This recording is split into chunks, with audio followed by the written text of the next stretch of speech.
bruh, how much of your cock is inside of her? Like, bruh, or the rim of my cock. If y'all listen to Butcher and Blackbird and you hear Rowan, he's like, oh, Sloan, you're not going to be able to come. Like, I am going to make you come. And I'm like, bruh, what are you, Rowan? What type of freak are you on? You know?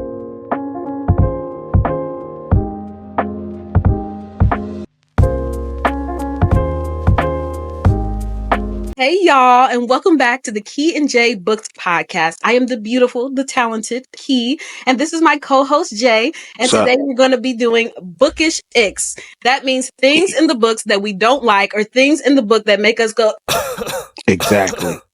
So I'm going to hand it over to my co-host Jay with his first Bookish ICK. Well, we just discussed it actually, and you brought it to my mind. It is one of those things. One of the things that I dislike about books is how long they are. Certain fantasy books, like the Sarah J. Maas books or SJM, a Couture series, is way too long. And that was part of the reasons why I never wanted to read those books, because I know for a fact I would have to listen to the audiobooks. And that'd be like 20 something hours. The same thing with people like Brandon Sanderson. I feel like if you read a Brandon Sanderson book, you don't have nowhere to go. You might not have no friends. And your vibe is really low. And that's no shot at nobody, but Brandon Sanderson books are way too long. And I know you got like King of the Dam. I'm like, bro, I can't do it. And I was like, yo, maybe I could listen to the audiobook 40 hours, bro. I'm not locked up. I'm not trying to listen to no 48-hour book. No, you know what I'm saying? Like, that's 3 thriller books I could have added to my Goodreads or something like that. So them authors with these long books, man, I don't have the book. I haven't grown up yet in the books to have that type of capacity where I can sit there and read a book like that. Like, I would have to be locked up. And then you can give me all Brandon Sanderson books. I ain't going nowhere. So I got all day. But until I'm out and I'm free, I won't be reading nothing past, I said, so what's the page limit? The page limit for me, let me see. I was going to say, because you read Tracy Wolf. That's what I'm about to say right now. Like, hold on. See, because we doing this live, right? So I don't even want to, you know what I'm saying, fool the people and nothing like that. What Tracy did on this one, you know what I'm saying? Because she did, you see, she did 684. She did 684, but see, the whole thing about 684 is this is in the beginning. This was my second book in the fantasy genre that I read, which is Crush by Tracy Wolf. And it was coming off the highlight of her book, Crave. So these are my 2 favorite books. These are my 2 favorite books, like almost ever. So it was easier for me to kind of get those books in a row. But now I can't do it. I can't. What about you?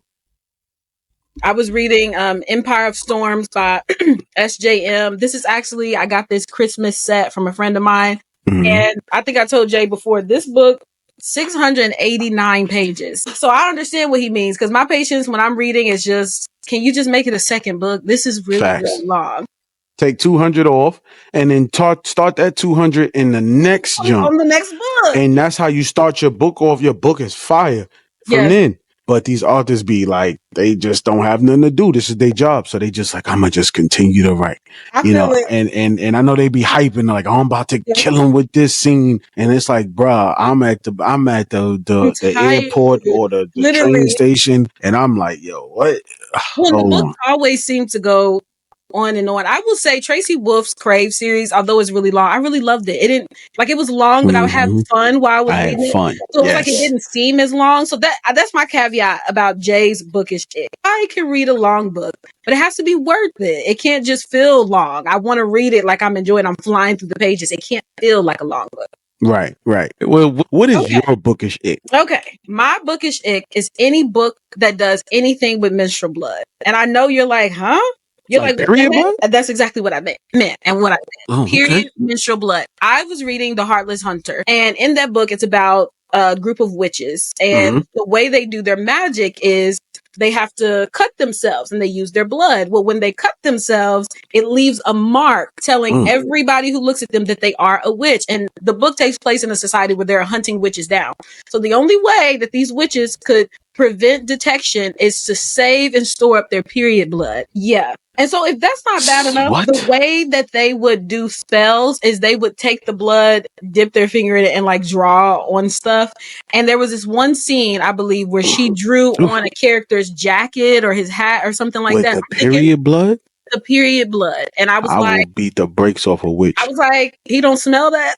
Like, period blood is disgusting. There was another book. It's called My Darling Dreadful or something like that. Same thing. The girl had this ghost that not gave her power, but that like was her friend. It was a ghost that was her friend. And the way that she got sustenance was eating her blood. And there was one point when she got it for the first time and she was washing up in the sink and her little ghost was licking like the bloody period water. Wow. Yep. So that is my bookish ick because I honestly think it's disgusting. Anything dealing with period blood just makes me want to vomit. I mean, I'm a woman. I have a period, obviously, but I hate the smell of it. I hate period. Dealing with it, touching it, put my fingers in it, someone licking the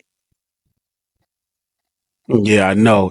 It gives off that little twang smell.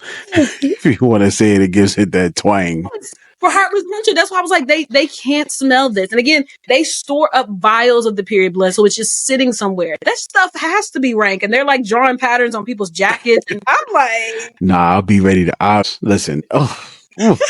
Imagine taking off your hat and smelling it because they put a smell in your hat. You like walking around all day, like, what's that smell, bro? No, you know what I mean? Like, it's so nasty. Oh my god! We finished round 1 of the Bookish ICKS, and I feel like you got it. You got round 1. Yes, most definitely got round 1. Now I feel like I'm gonna get round 2 because this one is going to be crazy. Okay. I don't like one of my Bookish ICKS is the way that these authors or the author and the audiobook person, I guess the narrator, how they say the words when they're doing their little smut scenes. And it's like, bruh, how much of your cock is inside of her? Like, bruh, or the rim of my cock. If y'all listen to Butcher and Blackbird and you hear Rowan, he's like, oh, Sloan, you're not going to be able to come. Like, I am going to make you come. And I'm like, bruh, what are you, Rowan? What type of freak are you on? You know what I'm saying? Because if you listen to what Rowan be talking about, he's Irish. Like, and that's exactly, I'm like, bro. And I'm like, what is Rowan on? Because I ain't going to lie. I was a little bit turned on. I ain't gonna lie. I was at work like, wait a minute. Hold on. I ain't supposed to be, you gotta turn off. Did you hit me? Did you listening in your booth? You like, yo, did somebody hit me? Cause he's talking and the way he's talking to Sloan. He's like, right before I stick my cock in her, she's going to feel it. I want Sloan to feel everything. And I'm like, yo, Rowan, bro, you got me. You got me itching a little. You got me itching a little bit, Rowan. And then I'm in a cubicle when I was at my job, so I'm picking it up. Like make sure nobody can hear me. Make sure nobody listening because they're gonna be like, "Yo, what type of freak is he on?" Like over there, like, yeah, some music. What is he listening to? So it's like that was one of the things, and it's not that I don't like it. I just feel like authors take it overboard with. Like, you're not about to open up new waters. You know what I'm saying? Like, and I just feel like it just sound crazy. Feel it. First of all, I'm not supposed to be turned on by the narrator. I think that's why it makes me like icky because I feel icky. Like, you know what I'm saying? Like, you can't really help it, especially when it's the audiobook. It's different from reading it. Like when I read smut, I'm just like, I know what sex is. It's like, ooh. And I haven't read no smut like that. But imagine listening to it. Yeah, I listened to Butcher and Blackbird. I read it and I listened. And there was another book too where like the vampire was like the teacher. Mm-hmm. I mean, the main dude was like the devil, and he was like a teacher. He was like a host for a being, and he was like the professor to the teachers. To the students, and he was just talking about how much the girl wanted his cock. I was just like, bro, first of all, you're the teacher, you got these witches that you're supposed to be training, and I was like, yo, I just couldn't do it. So for me, my bookish ick is the smut part. I'm gonna second you on that, Jay. I'm a piggyback, and this is why I said I'm going to end up winning. I don't mind smut, but I hate some of the words they use in smut. Right. The word cock pisses me off. I hate it. I literally hate it. Every time they say it, even if I'm like, ooh, okay, they getting down and dirty, they say cock, immediately I'm out of the scene. Because I'm like, that is such a, let me tell you another one. Folds. When a girl says, yeah, he slips his fingers through my slippery folds. I'm like, your folds. It's the hell is that? Right, it's folding down there? What kind of Parts that you got. I don't like the word folds. I hate the word cunt. I hate it. I hate it. It's such a disgusting word. Whenever, like, oh yeah, you. What did they say? They'll be like, yeah, oh yeah, you want me to put my cock in your filthy cunt, and I'm just like, so first you said cock and then you said cunt, and I'm just completely turned off. And those are two ones that's like, ugh. I'm absolutely disgusted. So I don't mind smut, but it depends on what words they use. Some of the authors just don't realize that some of these words are they're not sexy words. They're not. They just, and even in the romance scenes, in the movies, they don't say these words. And when I read smut, that's my reference, like how romantic or dirty it is. And I'm like, they say those words and immediately I'm just like, okay, I'm done. Like I'm trying to think, what book did I recently read? I think it was Catherine Webb's Champagne Kisses. Love the book. It's a 5-star read.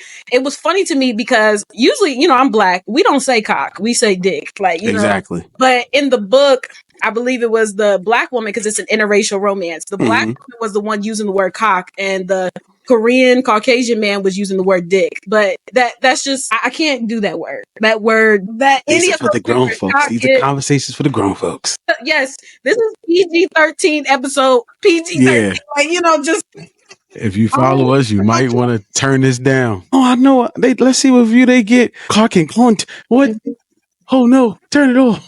So you said something else that I want to touch on. You said it was a teacher with the students. I don't mind that in books. It's like a taboo romance, but I don't like age gap romances when they're teenagers. I just DNF'd What He Doesn't Know is by Candy Steiner, because the book is about this couple. They knew each other when they were kids, and then they grow up and they start having an affair, but they knew each other when they were kids. He's 5 years older than her. And I just thought that was a weird setup, because he kept talking about how he loved her and how sexy she was. And I'm just thinking, you were admiring her and calling her sexy at 16. You were 21 years old. I don't get romance from that. Nasty word.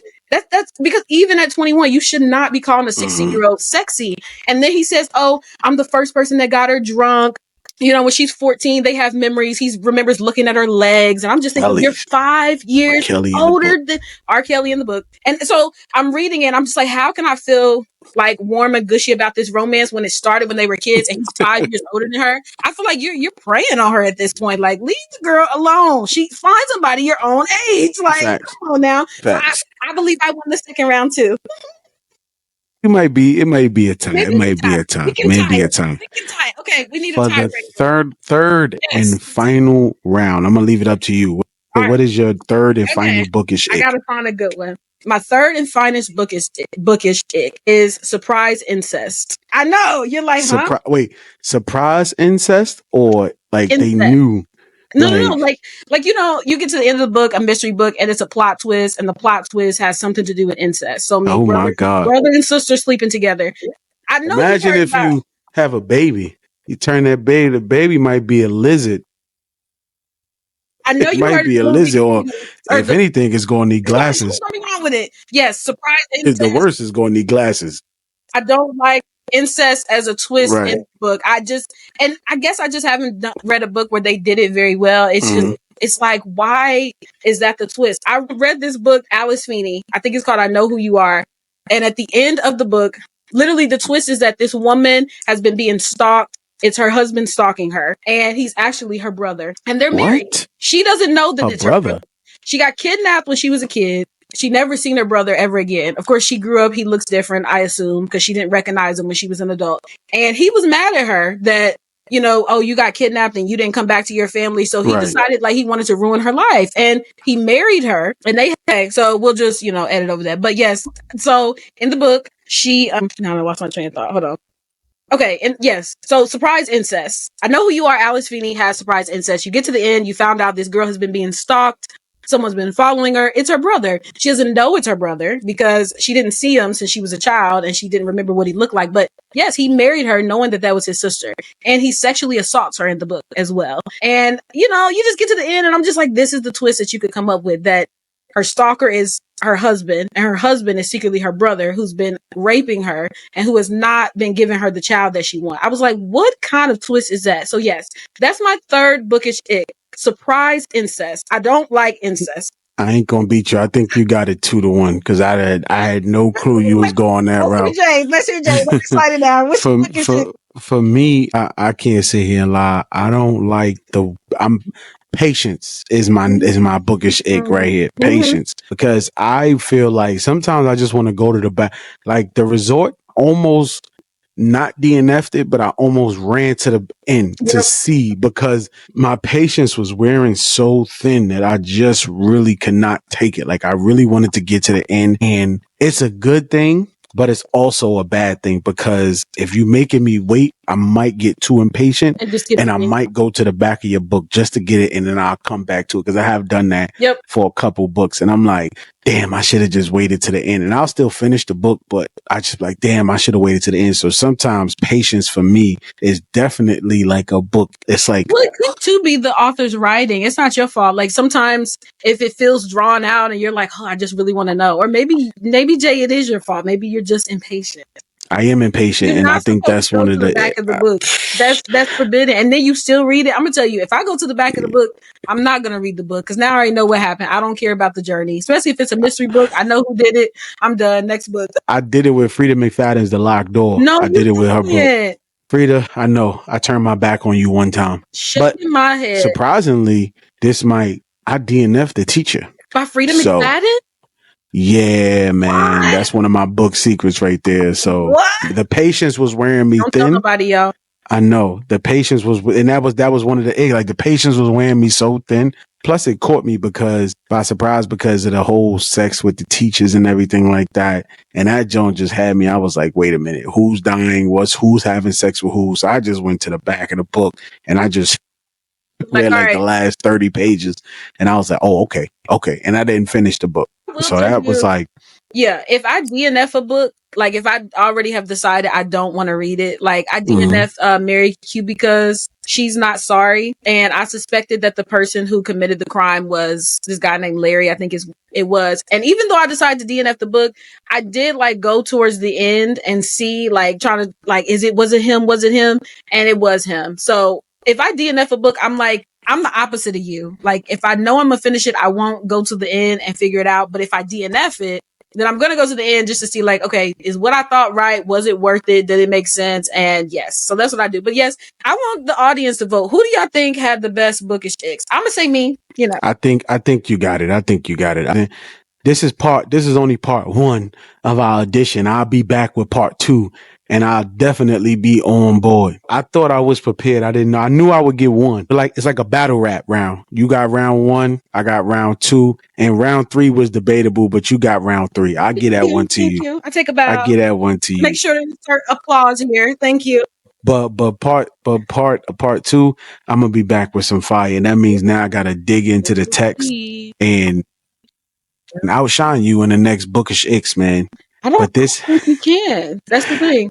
Good luck. That's what I'll say. Because that was, I'm gonna get something. I promise you, I'm gonna get something, man. But this is the Key and J Book Podcast. Thank y'all for tuning in. Drop some of your bookish icks in the comments. Yes, because I want to hear y'all's too. All right, y'all. She's that reader. I'm just a speaker. Peace.